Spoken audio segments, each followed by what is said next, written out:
The hospital corridor smelled of antiseptic and anxiety, a place where emotions always ran higher than voices were allowed to rise. The young woman lay in her maternity room exhausted, her newborn sleeping beside her, tiny chest rising and falling in fragile rhythm. She had imagined this moment so many times during the long months of pregnancy: warmth, support, maybe even reconciliation. Instead, what she received was her mother-in-law's cold stare, sharp words cutting through the quiet like broken glass. "You don't belong here," the older woman hissed, standing rigidly near the door as if guarding it from an intruder rather than visiting her own grandchild. "This is my son's family. You've already caused enough trouble." The daughter-in-law, pale and trembling, tried to sit up. Her body ached, her heart even more so. She had endured months of subtle insults, controlling remarks, and thinly veiled accusations, but she never thought it would come to this, being told to leave the maternity ward just hours after giving birth. Nurses hovered nervously outside, pretending not to hear, unsure whether to intervene in what felt like a deeply personal war. The mother-in-law's words grew harsher, her confidence fueled by years of authority and the belief that she could not be challenged. She spoke of shame, of mistakes, of how the baby would be better off without a mother who had, in her opinion, ruined her son's life. Each sentence landed like a blow. The young woman's eyes filled with tears, not just from humiliation, but from the dawning realization that she was truly alone in this fight.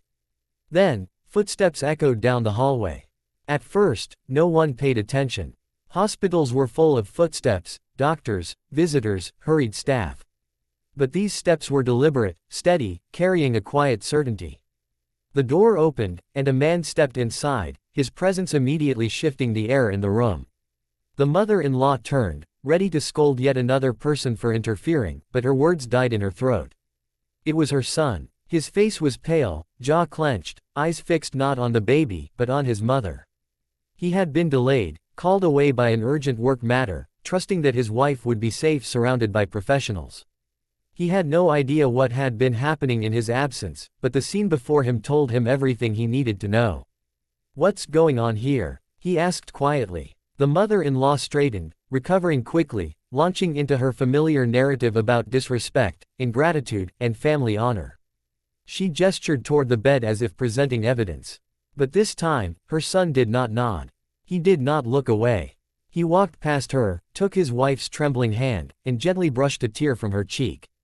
"That's enough," he said, his voice firm. The words stunned her more than shouting ever could. For the first time, the balance of power shifted.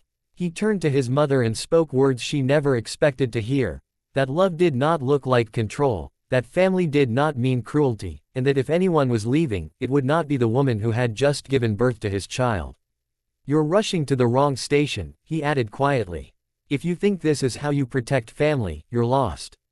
The mother-in-law stood frozen, speechless, her authority collapsing in front of her. Nurses stepped in, gently but decisively escorting her out. Silence followed, heavy but healing. In that silence, the young woman realized something had changed forever. She was no longer alone. Far away from that hospital drama, another confrontation was unfolding under bright studio lights, watched by millions. Keith Urban sat on the couch of the Kelly Clarkson show, guitar resting beside him, smile polite but strained. What was supposed to be a light-hearted conversation about music, inspiration, and life on the road slowly took an unexpected turn. A seemingly harmless question about creative choices turned into a probing discussion about personal boundaries, industry pressures, and public judgment. Keith answered calmly at first, choosing his words with care. But as the questions persisted, sharper now, tinged with implication, his posture stiffened.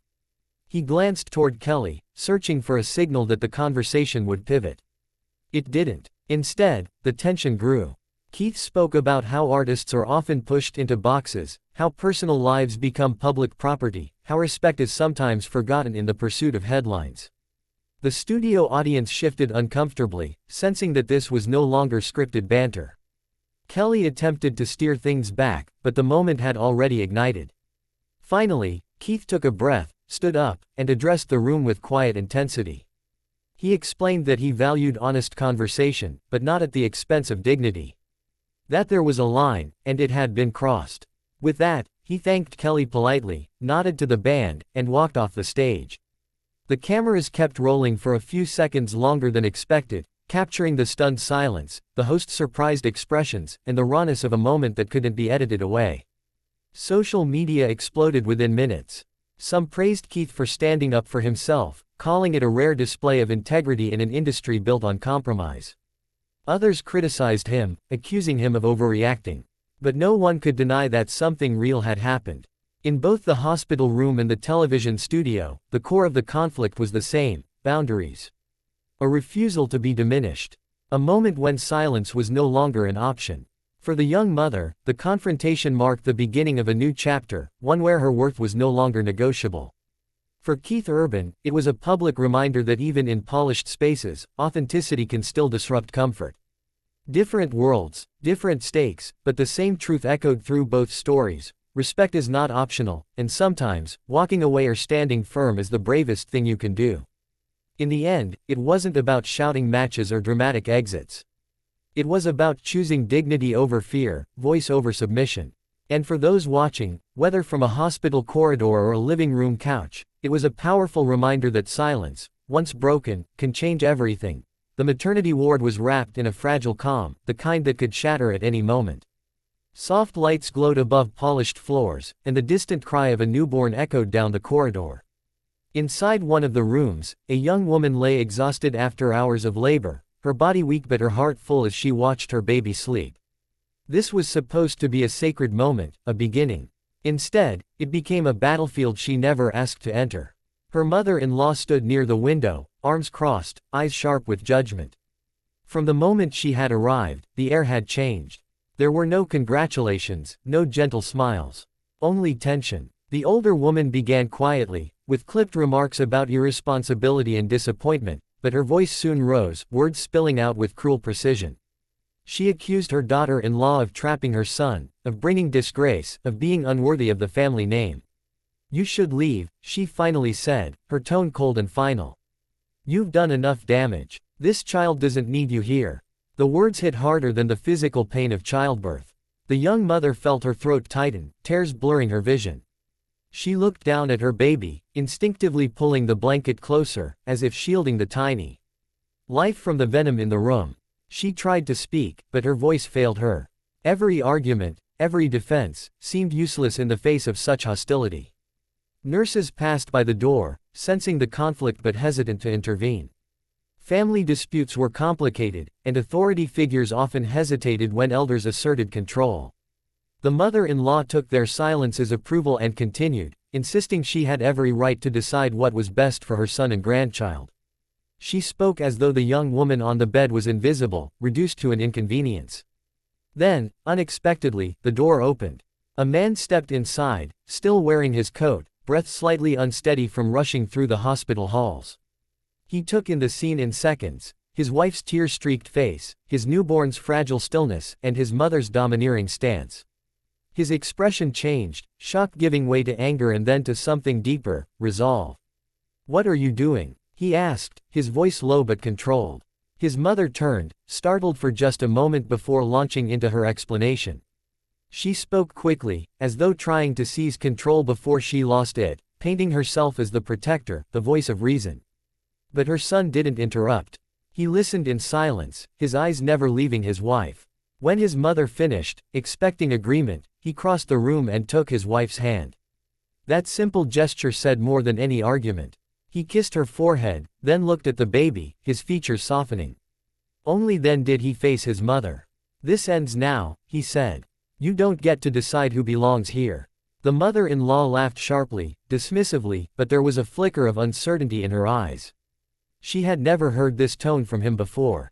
He continued, telling her that love was not control, that respect was not fear, and that if she could not treat his wife with dignity, she would have no place in their lives.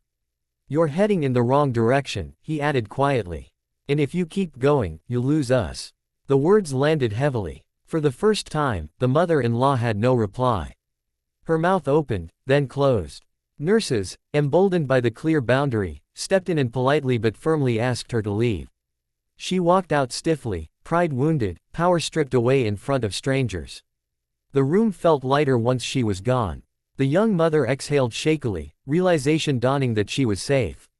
The man sat beside her, holding her hand, promising that things would be different from now on.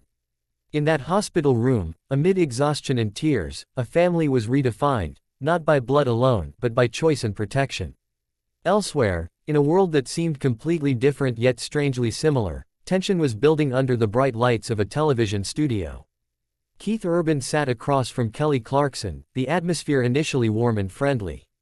They joked, laughed, reminisced about music and shared stages. The audience relaxed, expecting the usual blend of charm and storytelling.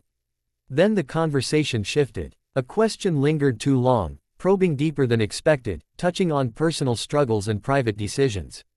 Keith answered thoughtfully, but each follow-up felt more pointed, less curious and more intrusive. His smile faded slightly. He adjusted in his seat, choosing his words carefully, clearly uncomfortable but still respectful. As the exchange continued, the tension became impossible to ignore. The studio felt tighter, quieter. Keith spoke about the importance of boundaries, about how fame often blurs the line between public interest and personal respect. He emphasized that some experiences were not meant for entertainment. Kelly attempted to lighten the mood, but the moment had already passed. Its turning point. Keith paused, took a breath, and looked directly at her.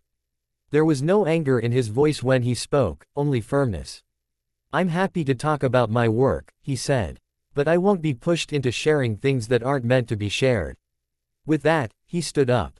The audience gasped softly, unsure if this was part of the show or something real.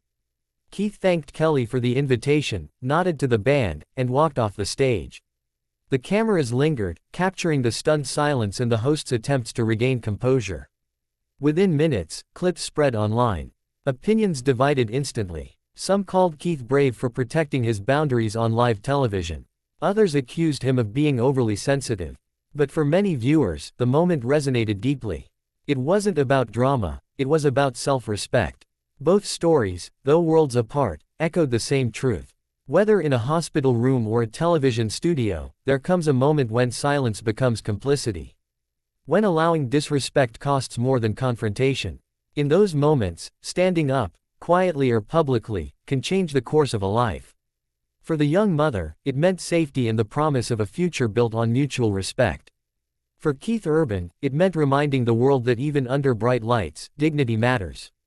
Different settings, same lesson. No one has the right to push you out of your own space, and sometimes, the most powerful statement is simply refusing to stay quiet.